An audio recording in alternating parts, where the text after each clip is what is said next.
is an event, a discussion 2+2 from, well, I'm Javier, from the head of the working group on environment from ESD, the European Student Think Tank. And Ruben, if you want to introduce yourself. I'm Ruben. I'm from Spain as well, and I just been like 1 month in the environmental group of the EES think tank. And right now I study law and international relations in Madrid. Nice. And we're also accompanied by Nanita and Sumed. Do you want to introduce each other? Yes, so hello, and I'm Nanita with my partner Sumedh from Geostrata, and welcome Javier and Ruben. Looking forward for a great talk. Yeah, so we are going to talk about... sorry. Yeah, so my name is Sumedh. I'm also from Geostrata, and we'll have a very good talk on COP27. Looking forward to. Nice. Thank you, everyone.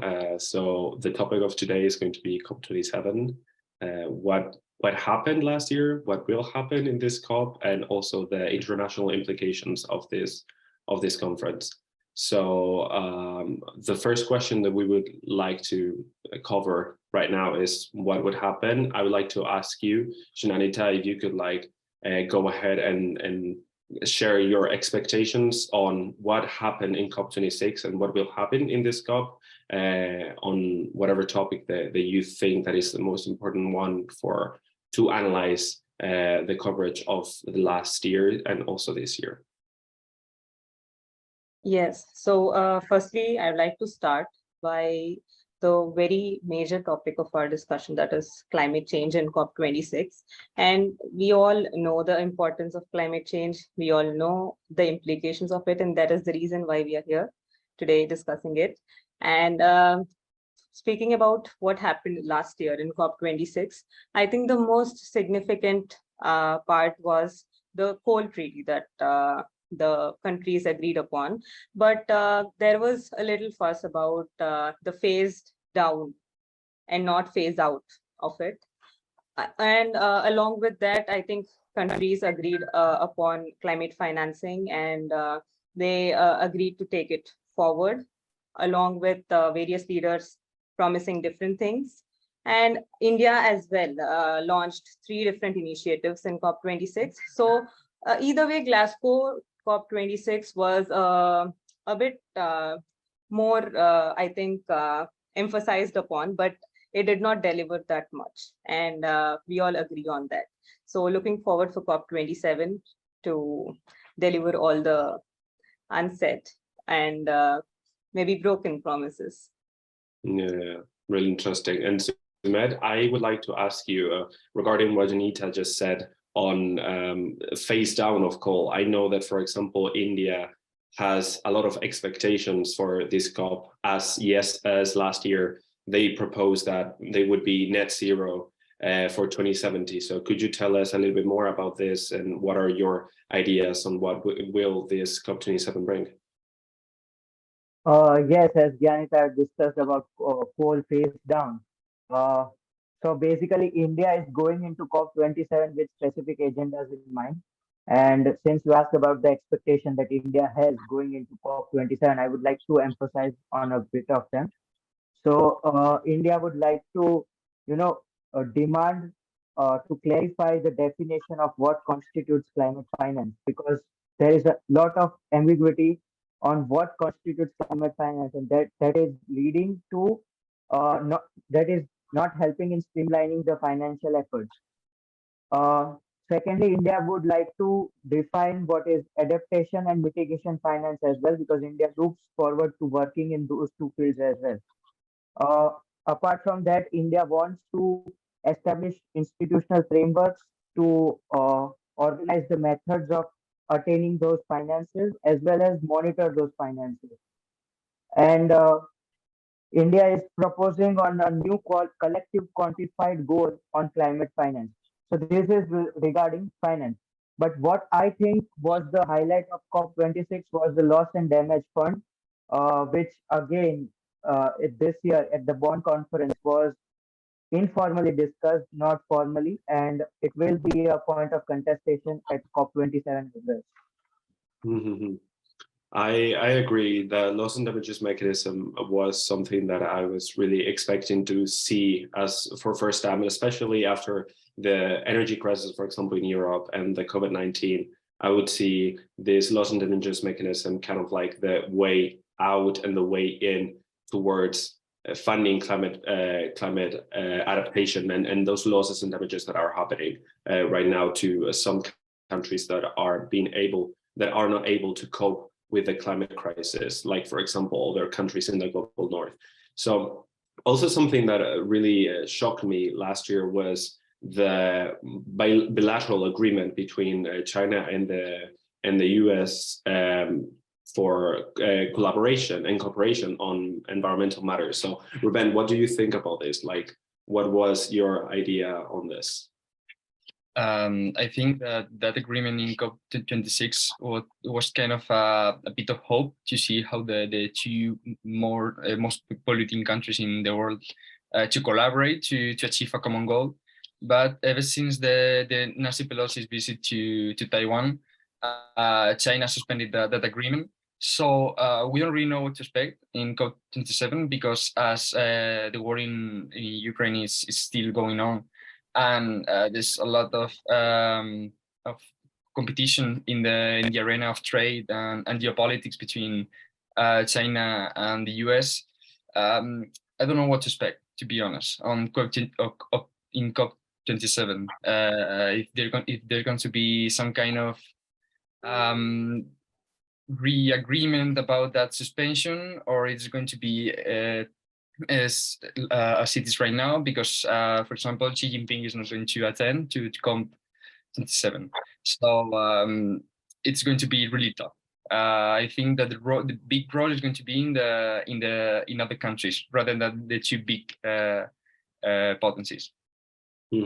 I agree. I think that right now, with all the current crisis that we are suffering, we're having a problem of a misunderstanding between probably Europe and the US and some Asian countries. So I wanted to also talk about that, like how, for example, India views climate finance from European countries, those targets, that $100 billion target toward climate finance. Is it something that India wants to cooperate with, or is it something that the European Union should focus in? Because we are the ones that pledged to those agreements. India pledged on net zero by 2070. So do you think that India would be able to cope with also adding to that pledge? Or do you think that, for example, it's more important for India to decarbonize other than to help other countries with climate finance? What do you guys think? I think right now the world is in a geopolitical turmoil, and it is a very great opportunity for India and Europe to work on realizing the potential of a special civilizational partnership. We know that Europe has been a civilization and India has been a civilization. So we have historical and cultural links going back to centuries, right? Uh, right now, the world needs 750 million Europeans and a billion and a half Indians uh, working together to address climate crisis. This is important because uh, as civilizational powers, we realize the fact that we can unite in this fight. We can do things for ourselves as well as help the developing world transition and avoid the dark phase of their economic development by burning fossil fuels. So, if India and Europe can get along to realize this, and I personally think that Europe needs to rise up as a political entity because I think Europe has been on a geopolitical dictation since 1991, since the end of Cold War, and even German Chancellor and to an extent the French President has been vocal about this with the creation of European political community. That Europe needs to redefine what it envisions for the world, because all these things are linked to security. Climate crisis is linked to security, and Europe can't afford to sit on the sidelines. So I think it's a very good opportunity for both India and EU to lead. Very interesting. Janita, do you have anything to add? Yes, I think I'll first begin with one quote that our diplomat has given in Oxford, and that is industrialization of the West is actually done by deindustrialization of countries like India. So I think this is the major point where India focuses as a developing country, as a growing economy. We face a lot of issues on the financial aspect, and climate finance is basically the most important thing that developing countries like India require to actually fund the adaptation and mitigation techniques that we require to cope up with climate change. So basically, if we look at Europe as a country that has promised climate finance, I think the recent Ukraine war has definitely derailed it. And Europe has moved towards reinstalling coal plants and using fossil fuels. So India has called the bluff. Our foreign minister, Jaishankar, has called it climate hypocrisy. And so I think Europe has to deliver on the climate issues, because definitely the exploitation of resources and the maybe targeted colonies of Asia and the developing countries. Europe, it was because of the colonial powers of Europe and all. So I think the historical wrongs that were there and the economic progress that they made, they all have to contribute towards climate change to avert the disaster and to help developing countries towards it.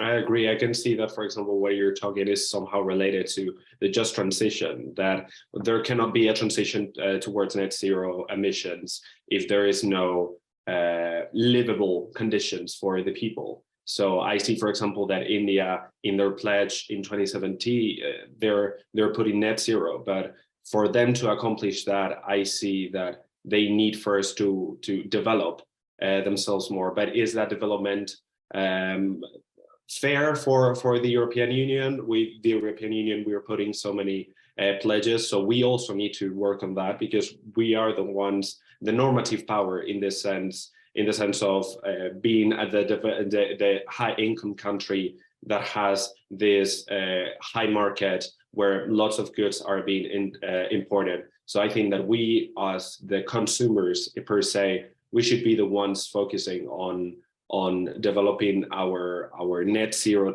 transition more than, for example, other countries. But I wanted now to maybe talk about what do we think that COP27 will bring, because we are seeing that last year there were a lot of, like we said, a lot of pledges, a lot of commitments, but has those commitments been met? Have those commitments been met in terms of climate policy, in terms of finance, and in terms only with just like giving all the data? Because, for example, all the NDCs, the nationally determining contributions of certain countries, have not been published, or if they have been published, they have not met the criteria that they were supposed to meet. So what do we think in terms of like maybe Asia, and now we can also talk about Europe. In terms of Europe, the NDCs are commitment per country, but also a commitment by the European Union. The European Union has their own NDCs, and we are relatively transparent with the data. But is it enough for us? We have been having this problem with the energy crisis in Ukraine, which come back to the security and climate linkage that Sumedh said. There is a linkage that if there's no security, climate directly affects the security of our European Union. So how can we work towards that? If there are no good conditions for us, climate conditions, there's no security, and therefore the energy scarcity that is going to happen, especially this winter, because of the Russia problems with the European Union, that is going to show that climatically we are not on the best spot. So what do you think, Ruben, in terms of international relations, how Europe can cope with this winter, and also like in terms of maybe new regulation that could come up from the European bodies?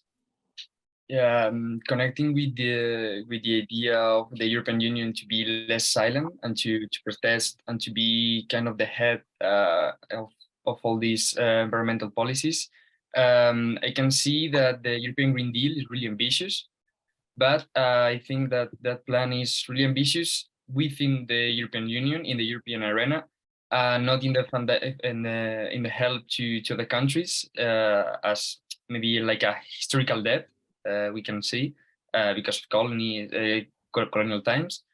And then, so I kind of agree with the idea of the European Union being more, even to tell the US or his allies to put more on the arena to go with that. And then I can see that one policy that I believe that is really, really important is to make all these measures more accountable, because in the end, one country or even international law is really complex about that. But for example, with enterprises, right now there's not a crime related to environmental crimes in the great ones. So that's why the European Union is working as well as the International Criminal Court in the eco side. So I believe that could be really interesting. Apart from some fines to those enterprises which suddenly has some leakage of oil, for example, in some part of the world, I believe that could help to make all those crimes more accountable. So I think that could be a one policy that the European Union could bring to the COP27. It's really interesting, and I can see, for example, the relation of that towards the deforestation, for example, criteria that the EU deforestation law, for example, is putting, and the pledge to end deforestation by 2040 from COP26. In COP27, it should be more than just like a pledge to end deforestation. It should be making countries and making businesses accountable of their action. Because the main problem with COP26, I think that maybe you can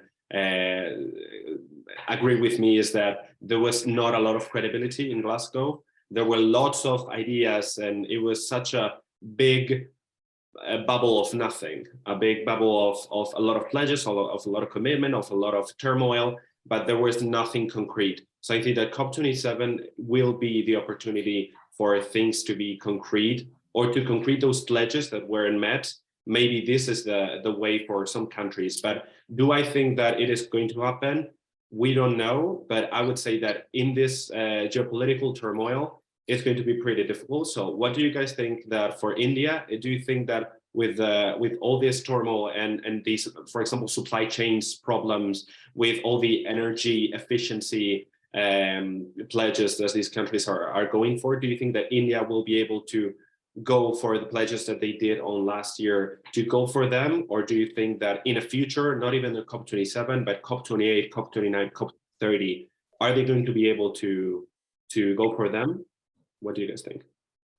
See, when I look from Indian perspective, when I look at the world, I think the war in Ukraine has spelled insecurity across the European continent, and the fears of Cold War are coming back. Right, so globalization has suffered a lot, indeed, right from the onset of pandemic, and we believe that a fragmented world fighting climate crisis is in no one's interest. No one can afford to be on the sidelines, not even Russia or China, although those two countries are not understanding and acknowledging the necessity to act with urgency. But I think the way the West and even Russia to some extent has put on an optics of existential crisis after the Russian invasion of Ukraine.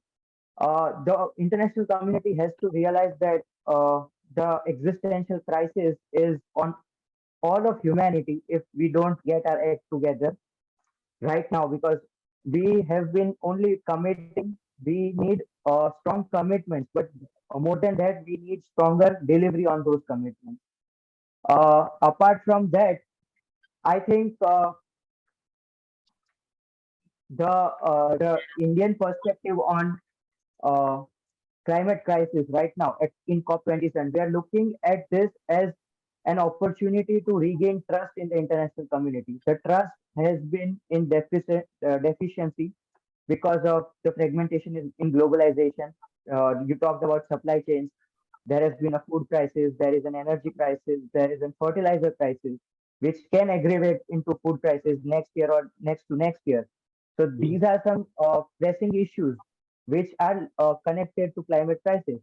So to regain the trust of the international community, when we look at the loss and damage provisions, it is what? It is a manifestation of the lack of trust that the least developed countries and the small island states have in the developed countries.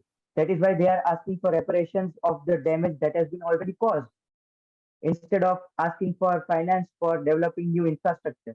So now, in my opinion, the main highlight of COP27 would be to rebuild international trust, and we need to make sure that the world understands that it is irrespective of all the geopolitical games that are being played.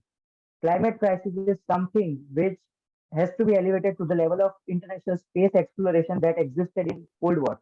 Everyone was cooperating on that issue, and here as well, everyone has to cooperate. I agree. I can see. Janita? Yeah, adding on, I would just like to say that India is making huge progress. And here I would like to mention India's three big initiatives, which India took during COP26. And the progress has been immense when we actually consider this 1 year. And the most important thing was International Solar Alliance that India launched in the last COP26. And recently, just I think 1 month ago, the US has also ratified it. And just 4 days ago, we have another country ratifying it, that is Bhutan. And I think Europe also should move towards it, and because that is a major opportunity towards a step towards renewable energy. And the second one that India initiated was the Coalition for Disaster Resilient Infrastructure. So we all know that with extreme weather events actually taking over more frequently nowadays, and it has become a new normal that we have seen in Europe, how the floods have ravaged, how heat waves are taking place, and recently towards Asia as well, how Bangladesh cyclones are happening, and how the recent Pakistan floods as well. So these extreme weather events actually need disaster resilient infrastructure to be emphasized. So I think India actually initiated that, but there has been less progress on this front. However, the International Solar Alliance is progressing with a rapid speed, and European countries should join that as well. And when we consider this year's focus of India, then I think the most important ones will be towards a clear framework, clearly defining what climate finance should be, how countries should act towards coping it. And our environment minister, I think just 2 to 3 days ago, he clarified that we will seek complete clarifications on climate finance, the technology transfer that will be taking place. And when we come to the important focus point of COP26, I think it should be focused on one particular issue, and that I think recently our Geostrata member, he wrote a report on that as well, that the climate finance that is being provided, it is being provided on loans and grants. So there should be a clear distinction between what loans and what grants are under climate financing. So I think India will focus on this, and we'll also focus on actually, reinstating and asking countries for actually keeping on their promises.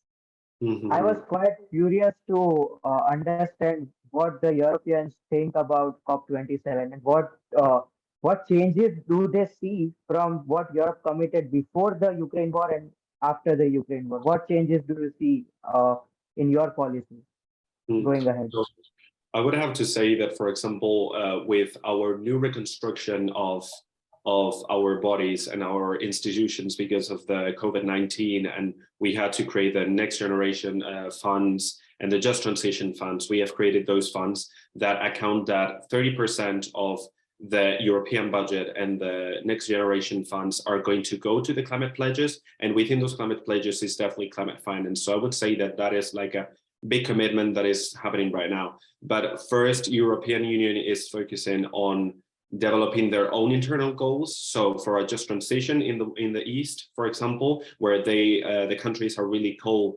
reliant, also a transition towards renewable energies. And for example, I see that there's a lot of connection between what India with the International Solar Alliance is trying to do we are trying to do it first ourselves so that we can have a budget set aside for climate finance pledges and also for international cooperation, because the international cooperation from the European Union comes individually, but also from a common organization with all the European countries' agencies of cooperation. So I think that there is a need to understand the difference, to set aside the budgets for what is going to happen internally and what is going to happen externally. Because, for example, I think that in the European Union, there's a big problem of not understanding what where the money is going to go. And that is something, for example, Janita just said on like the difference between grants and loans, and to understand what is going to be granted and what is going to be loaned, and what is going to be just one pledge, and what is going to be, for example, a cooperation program. Because pledges can be perfectly fine, but if there are no cooperation programs that follow up with that, that we could see, for example, that even already in the Paris Agreement, the European Union set certain goals, net zero goals, or at least to 2030, and with SDGs and everything, but they didn't create anything in 2020, for example, until they started thinking about 2020, for example, with the Fit for 55,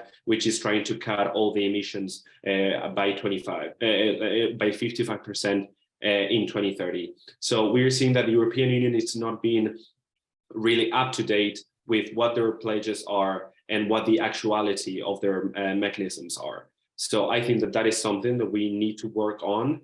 But I think that in these international alliances that countries like India, or countries, for example, from the AUSIS alliances from small island states, need to come so that we can be included in those platforms, but for other countries to lead the way, so that we are not in this very colonialized and very powerful geopolitical way of us creating projects. But instead, these alliances are necessary. And India, for example, as a huge developing country, or China, needs to be creating these platforms where we are included, where the countries are telling us, the European Union, what is needed from us, because we are kind of too focused on our internal development that sometimes we don't even think in a non-colonized way, or in a non-powerful dynamic way, what the needs of other countries are. But Ruben, what do you think about this? Do you agree, or do you have any other? I agree, and I would like to add just that I believe that the Ukrainian war was a big shock in European Union plans. So in the short term, I think the European Union is going to try to cope with this winter and the following winters in critical countries that were really reliant to Russia. But in the meantime, the European Union is really creating great hubs of green technology and cooperation with other countries. So I think that for the medium and long term. So I believe the European Union is really concerned about being a great leader in green technology, but right now it's just trying to be pragmatic and trying to cope with this crisis as good as is possible because of the crisis. Thank you, Ruben. I had a couple of follow-up questions for both of you. Both of you can answer it. You talked about institutions of European Union trying to adapt to the pandemic and then the Ukraine war. Now, when we look at European Union, we look at it as a great model of regional integration, something that every region in the world aspire to, because we too had our own forum, that is SARC. But we always find that it's very complex bureaucratically, administratively, to work with European Union, for example. So if EU is to lead the world alongside, as you said, Japan or India, how do you think bringing about administrative reforms are essential for delivering on the commitment that EU makes to itself as well as to others? And how can the European political community can help in this? Because European political community is a very interesting topic for us right now here. because we look at it with a clear hope that Europe will get a new vision to lead. So how do you think that can play out? It's really Um, interesting. I don't Sorry. go on, Javier. No, I just wanted to say that for me, it's really interesting because I think that the European Union right now, as you said, right now we are in decay per se. When we talk about like we don't have the same power or we don't have the same influence in the world like since the 1990s. So I think that right now the European Union is trying to develop their own sense of self when it comes to new countries, new menaces, new challenges that are arising, and definitely green transition and climate change is something. So I think that we are in a way really developed and really institutionalized and bureaucratic. So yeah, it's really difficult to deal with 27 countries that have different perspectives on what, for example, cooperation is, or even what climate change is, because countries, for example, in the East, Poland, that relies heavily on coal, like I said,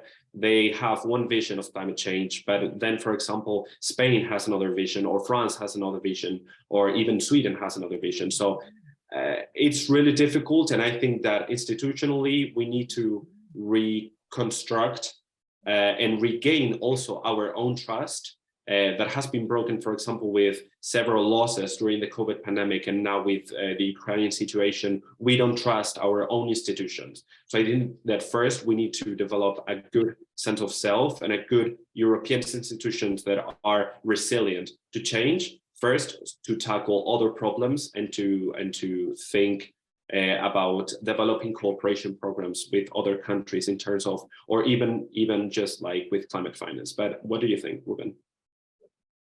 I would like to add that within the European Union, it is true that, as Javier said, it is really fragmented, and each country has different visions because of historical issues, or even because, as he said, Poland depends on coal. The country depended on Russian gas. Then you have France with nuclear reactors. So I mean, nuclear energy. So it is true that it could be difficult to make just one voice, but in the end, the Europeans as a whole, I think that we have really in our mind just a plan that it's necessary to make some pedagogy in some countries that they are not really concerned about all this. But for example, the European Union, their plans has been really ambitious.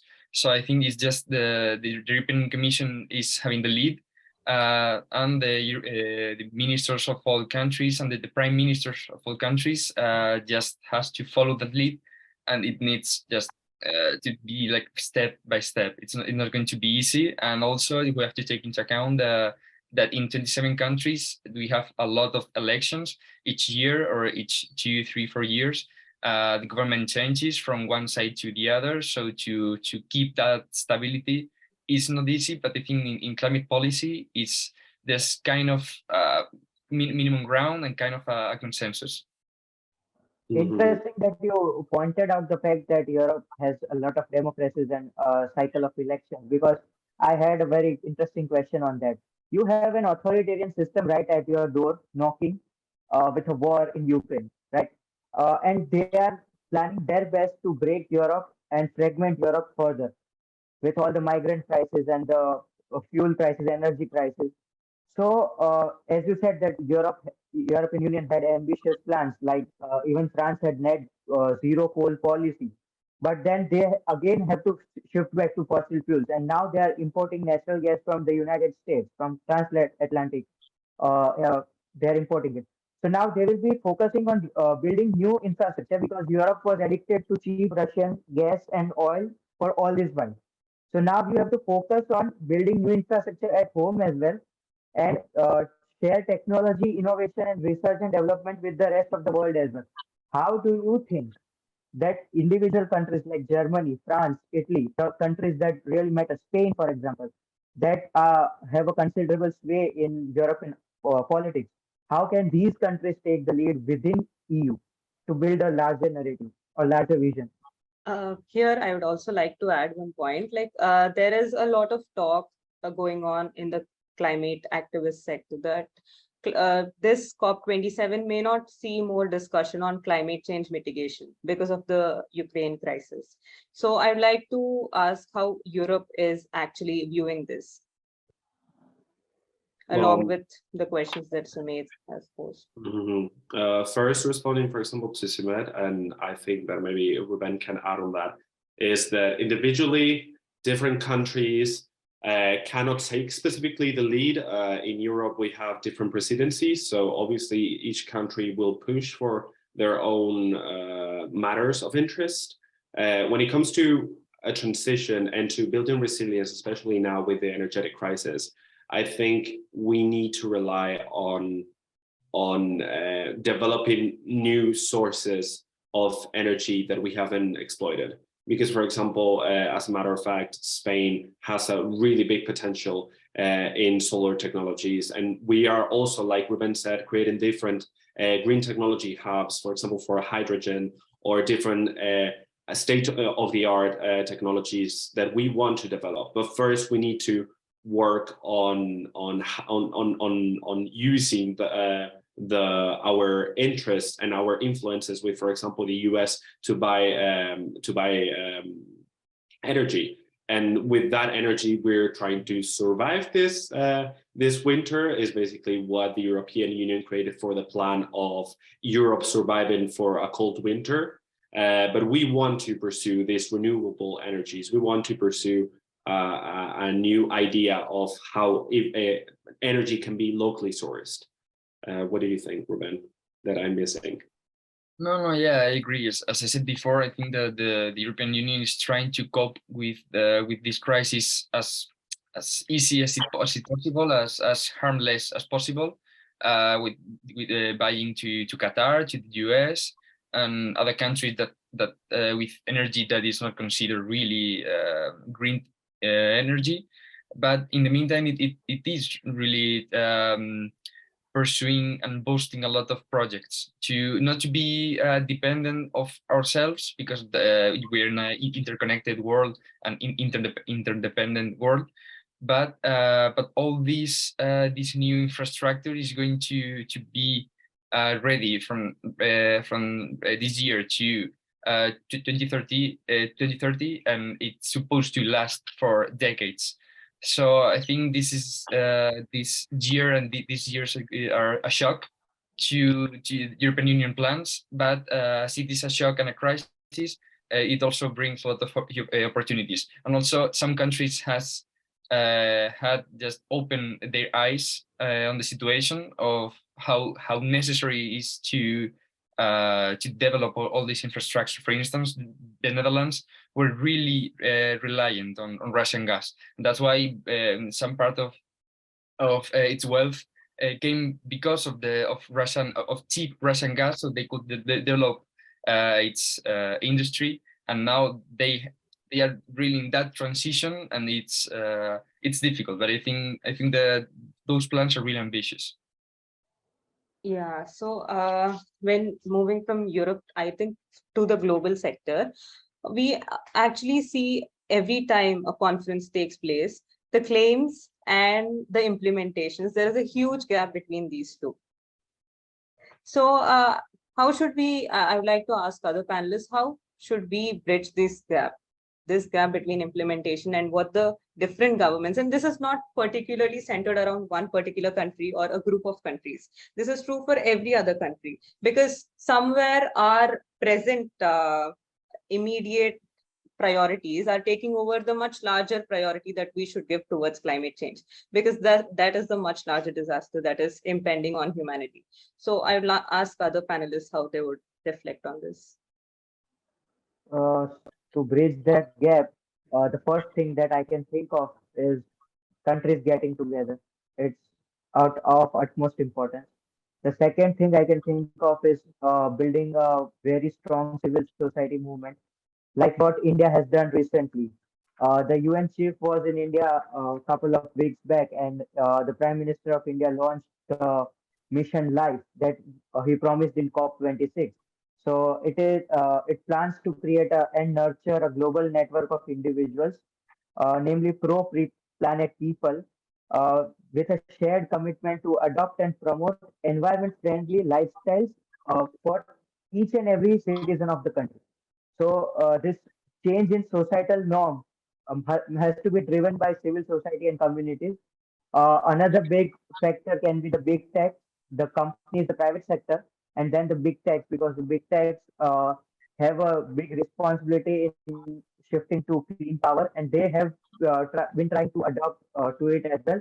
Although just Apple corporation has been able to do it till now, and Google, Amazon, Microsoft are trailing, but they are trying to catch it up. So these are the three things that I think of when I think of building cohesion in bringing about cooperation between countries across the globe. I want to take on that, and I really like how you phrased it. And especially, I would like to focus on all these platforms that you said that like should be proposed, and all of these. I think it has a very important message of how to act locally, because internationally we've seen that there is nothing being done, or very little being done. We see that, for example, the UNFCCC can monitor to some extent the pledges and the commitments that the action, the words versus the actions. But this gap is very high, very wide, and I think that only local action or smaller regional projects can work for that. I think that COP27 should focus on the public-private partnerships and on the local between cities. For example, I know the last year the net zero vehicles initiatives by various countries, but not only countries, and we didn't see only countries there. We saw also cities, and we saw also regions, specific regions, like the city of Madrid or the region of Aosta in Italy. So we've seen that there's like these public-private partnerships of different businesses, like you said, Samed, of Microsoft, of Google, I know that Jeff Bezos was going to pledge for certain climate finance. So I think that it is not at all something for only countries to do, or for only, like, I don't know, organizations like the EU or Asian or different organizations. I think it's something that needs to include a multi-level perspective. What do you think, Ruben? I had a very interesting. Okay, Ruben, if you want to answer. Yes, I would like to add to that.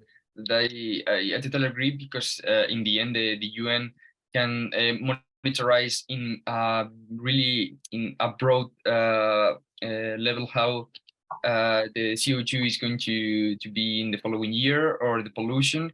But those projects in locally are the ones who are going to affect to all those charts. So I strongly agree with that.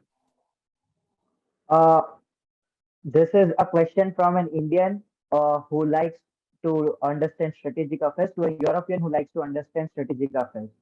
How do you see political fragmentation of countries, like spread of extremism, like the Islamic State? How do you see this playing a factor in international community's fight against climate change? Because those people are claiming land, they are annexing land, which might be these pattern of events might prove detrimental to how international community views climate cooperation. How do you think this can evolve? The non-state actor, as you might like to frame it. Mm-hmm. I think when it comes to this kind of fragmentations, it's really important to see the way of already the European Union has always been fragmented. In the end, it's not federalism. It is not a union of states that are bound to a higher level, which is the European Union. It's certain concessions and certain alliances that are created. So when it comes to European action, we've always had countries that are free riders.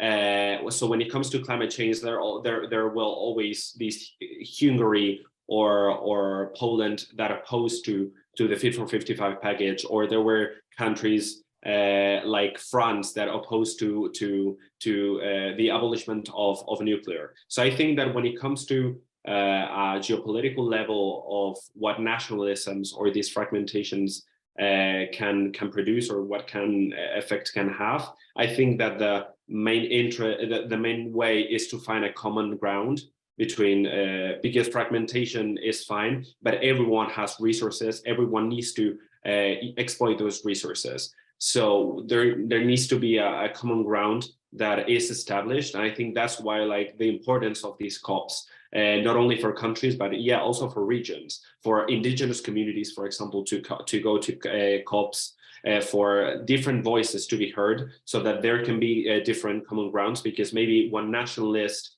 region in Europe can have a lot in common with another nationalist region in Europe, or maybe there can be different dissonances and connections between different regions and countries. So, like I said, I think that a multi-level perspective and a democratic view of how everyone can participate in these conferences is really important, to even know what are the challenges for all the regions, for the countries. But go ahead. Also, we have to consider that the European Union institutions have some tools to persuade and also to punish those countries who don't follow the some rules of the European Union. So in the end, despite the government of that moment decides to not accept several norms of the European Union, the institutions can punish that country with less funds or less investments, or even not to suspend the membership, because that's really an extreme, but has a lot of things.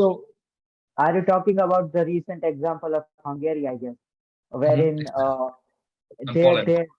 they tried to suspend the $6 billion relief package, COVID relief package, right? Yes. Exactly, and Poland as well, yeah. Yeah, Poland as well. Okay.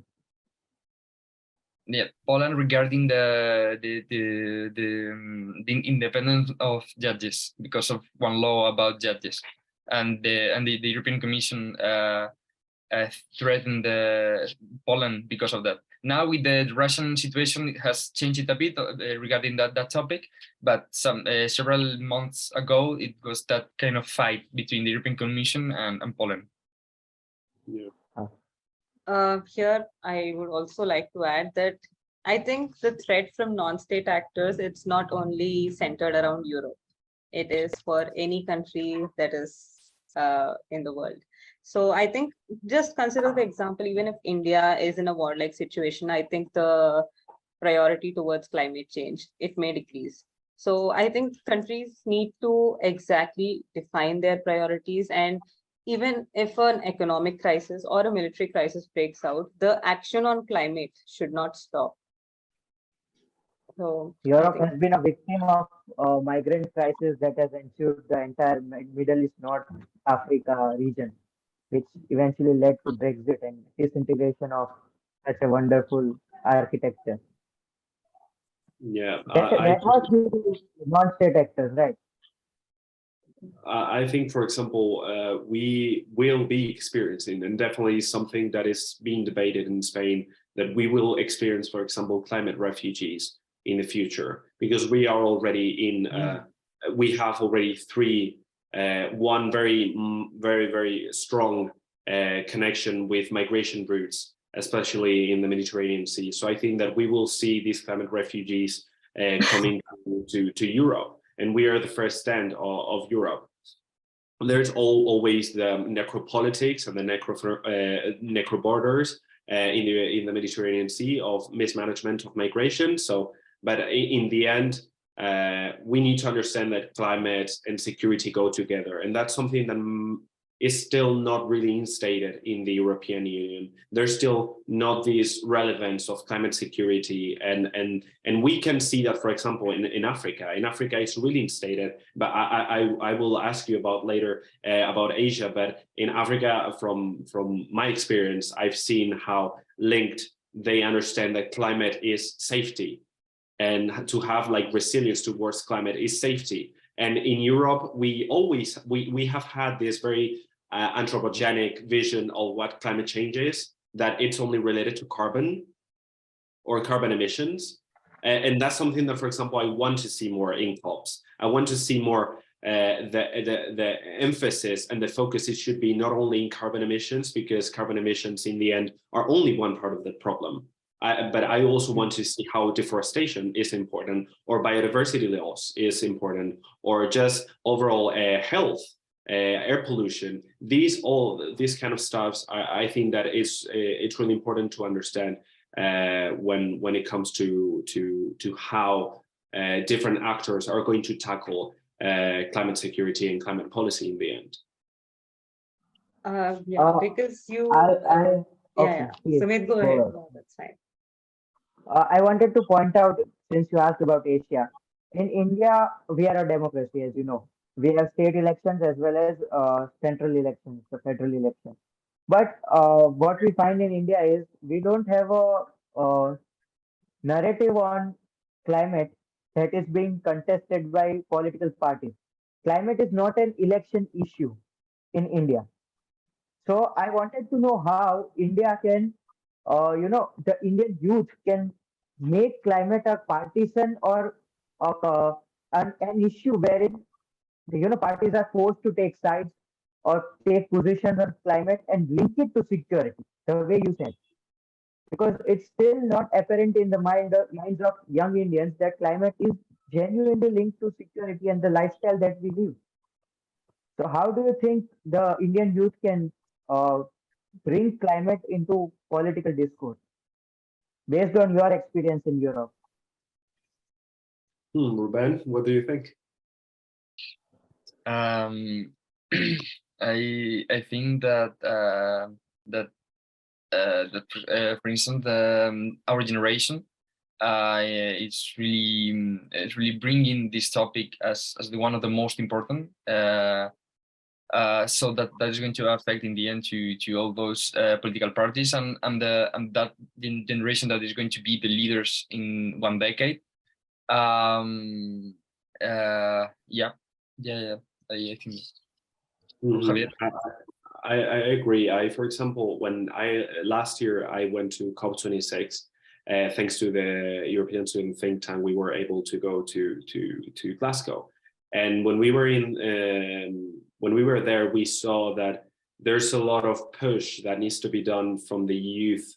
And that is something that I also wanted to talk here, that to see what your perspectives are. But for me, I think that youth is the most important actor. Non-regional, non-local, it's all there. We are the future generations, and that is why I think that to instate this vision that climate, the linkage between climate security, between climate and the future, we need to tackle the youth. We need to create programs that educate and programs that show children and the upcoming generations that climate is a matter of security. And then if we want security in our lives, if we want our regional, national, or international security in the end, we need stable climates. So I think that in the end, that is a promise that, for example, Yongo, which is the youth constituency of the UNFCCC, did, for example, last year with the Global Youth Statement. They created a statement of the youth, of all youth. They invited indigenous communities from Latin America, indigenous communities, for example, from the Pacific Ocean, indigenous communities from Asia, indigenous communities from Spain, from Europe, from Africa. They invited almost all the voices to be included, so that we could put, as youth, as young people, to put a halt onto all these politics that are handled by people that might not be here in the future. And that we are the ones that are working as, for example, volunteers in carbon offsetting projects, or we are the ones working as volunteers in organization like the EST or Geostrata that is trying to get the knowledge and help the youth to understand the international implications of whatever is happening in our world. So that is my idea on how we can tackle that. Yes. I think awareness is one of the most important issues. And as an Indian, I think the major problem here is we only remember climate change when a disaster strikes. And after the response, we tend to forget it. And it is not sustained. The response is not sustained. That is the major problem in India and other developing nations as well. And Europe on this front has to be appreciated that it has been successful in creating that movement, that people's movement. And almost you have this in a very strong manner in all your institutions as well. And I think we'll take all these valuable suggestions as well. And maybe societies, organizations like Geostrata and EST, I think these should take this forward. And speaking about that, I also want to ask that the major focus of global organizations and mitigation of climate change and all, the major focus goes into response, and it's not in mitigation and adaptation of climate change. The major focus is going on response, that only after a disaster strikes, we'll respond to it and we'll think about it. So it's not actually particularly India in this phase, but the entire global corporations are also facing this. So I'd like to ask how you all reflect on this. For example, about about response, I just popped in my mind the European response because of global change, global warming. The summers in south in the Mediterranean those years has been really disaster regarding the fires in forest. So we've seen how this has been a lot of support from. And within, for example, Greece, Spain, Turkey, and Portugal or Italy as well, regarding those planes with water to cope with those fires, and then with in that region, also in the north of Africa, when that happened, there's been a lot of cooperation, maybe just in that sense, in that matter, in security and in forest regarding topics. But there's just it's not really structured, to be honest. But there's some when a crisis just suddenly popped up, I think that the collaboration is quite effective and quite, at least in the European arena, in those countries who are really close to geographically talking. So I think that response has been really quick. Mm-hmm. What do you think, Sumit? I think as far as response is concerned, this question involves the concept of climate justice that some least developed countries are trying to ramp up. Climate justice. So as far as response is concerned, look, India has an institutional framework to deal with natural disasters and how it should be responded to. I'm not aware about Europe, so I can't comment on that. But I think what India can do in such a case is give, since we have experience of the best practices and we have evolved with every natural disaster in how to handle it, we can share these practices with the small island states and the least developed countries.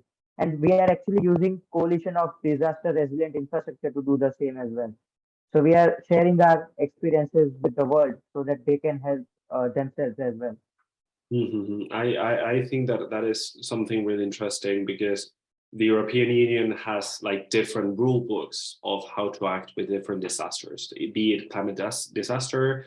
For example, when terrorism was something that happened, well, in the past 20 years, we've had like a huge waves of terrorism. So I think that we also created different rule books and different best practices to tackle these challenges. So I think that when it comes to the climate challenges, I would definitely say that, yeah, the most important thing, like you said, Sumit, is to create something that can be shared in international dialogues. Because in the end, no one, for example, knows more about earthquakes than maybe, I don't know, countries. Yes. So then I think that it's always interesting to see how different countries tackle their own challenges, because I know that in Europe, we have a long history, for example, with heat waves, because we are from Mediterranean countries. Well, not a long experience, but we have some experience. So when, for example, in the past 3 years, with all the heat waves that have happened, even in Northern Europe, we should be able to have this knowledge ready for other countries to use, so that when it happens the first time, there can be someone that says, this is something, this is what we have, and this is not something that should happen to your country. We should acknowledge the uncertainties, and we should acknowledge the anomalies in the end. So we should know that the anomalies are not something that should stay. They are anomalies, and they should go back to normal. So then when all these, for example, these floods happen, or these heat waves happen, or these monsoons, like really extreme monsoons happen, we shouldn't take that as normal. Obviously we should, because in the end it is where we are headed, but we should understand the value and the risk that it poses to our current societies, because we are not prepared for them. So therefore, I think that creating these rule books and to understand actually the threat that they pose to our way of living, I think it's one of the most important things to put climate into the minds of the voters when it comes to policy, or to basically to everyone in society. So I wanted to ask you, like, after the discussion on COP26 and what we are expecting of COP27, what would be your main takeaways? Like, if you could resume what we've talked about, and also what you're expecting, what are you expecting of COP27 in just one word? What would it be, Janandita? In just one word, I would say action. Because that is the one thing we are lacking since many years. So at least in this COP26, I would like to see some action. Ruben? I would say that it's important that people, like citizens, believe in institution and in the international community to be responsible on climate topics. Mm-hmm. If I had to say one, I would definitely say commitment and reality, to realize the commitments that have been done, because words are something, but we don't feed from them. They cannot help us when we have a climate crisis, and they won't help us when we have economical turmoil and political turmoil. So I think that acting, like you said, Janandita, I think it's really important. And if we had to, I don't know, summarize one solution, or to choose one solution from all the ones that we've talked about, what would you say, Ruben, would be one?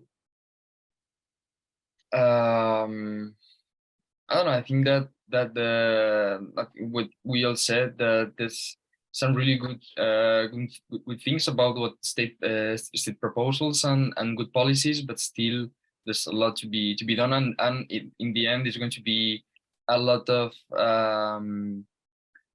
problems in this path, as we saw in the Russian crisis, but still we have to cope with all of that and adapt to times.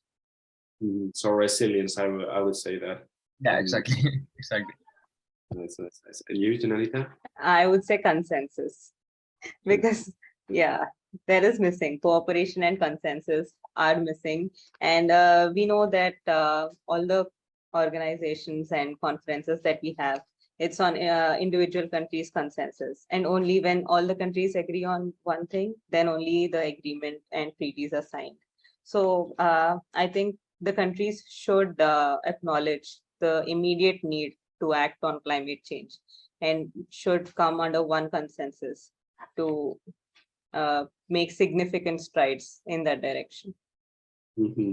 I see what you're saying, and I would like to say the same, but that consensus should come all around. I think that it should be not only in countries, because I can see that sometimes COPs can be seen as the power of in the discussions of different countries. And like I said before, I think private-public partnerships are really important.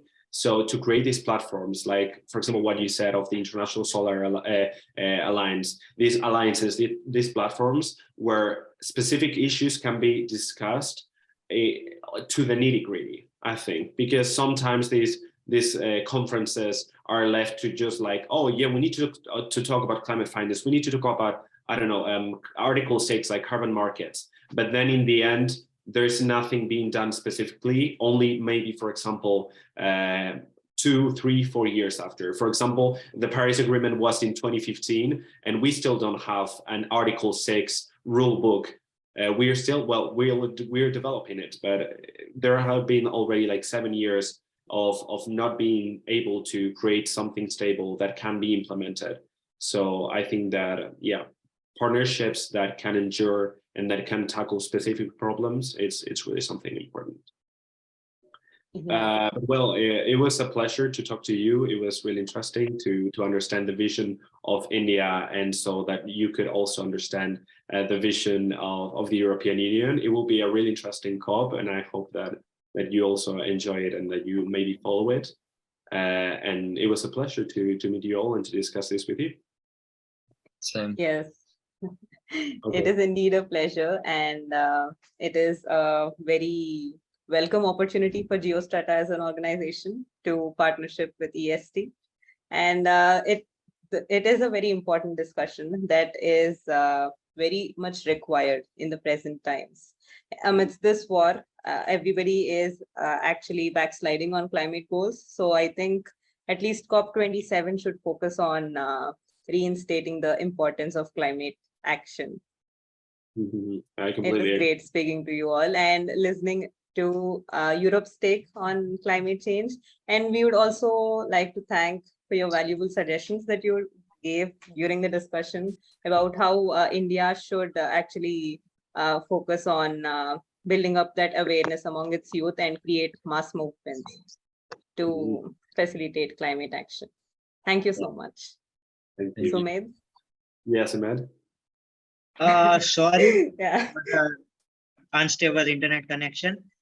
So just to conclude on your question of what expectations do I have from COP27, the single most important expectation that I'm carrying for COP27 is a more deeper cooperation between India and the EU, because I think these two, not countries or regions, but India and EU can actually deliver when you have three important players on the sideline. US is playing its own game. China and Russia are not really interested in stepping up in taking this responsibility. So it is imperative on India and EU to actually make some inroads and show the world that leadership can, and it can change things for positive. Political will as well. Yeah. And to ask you also, the solution, if you were to like conclude with a solution that you think could help us follow up with the next upcoming years of turmoil and climate crisis, which one would you say that could be one? Can you please reframe the question? When it comes to solutions, if you could give just like one simple answer on what a solution can be for the climate crisis or for these COPs, like what do you think is one important solution or one important keyword that you would highlight when it comes to tackling the climate crisis? The word is very simple word. I don't have any hyphenated word. It's cooperation. As I said, after World War II, the world looked for cooperating in space exploration. This is the time to cooperate in climate. And that is why United States and China are actually cooperating on climate, because they are not, apart from being the largest two emitters, they understand that both of them have these issues as their national security issues as well. So they have to act. So my suggestion is, let US, Russia, and China play their own games. They will one day realize that India and EU are far ahead in dealing with this crisis, and they will join us. So we can hope to cooperate within ourselves and inspire them to join us in this fight. This is the only solution I can think of. Yeah, I really like it, and I think that you just summed up a very, very interesting debate. So Samed, it was really nice to talk to you and to Janita and to Ruben. So well, we'll keep in contact, and hopefully Geostrata and EST can work together more to tackle all the international problems. Sure, So, sure. Yeah. I'm sure the leadership at Geostrata will be pleased to cooperate with European Student Think Tank. perfect. And thank you. It has been a pleasure talking to you as well.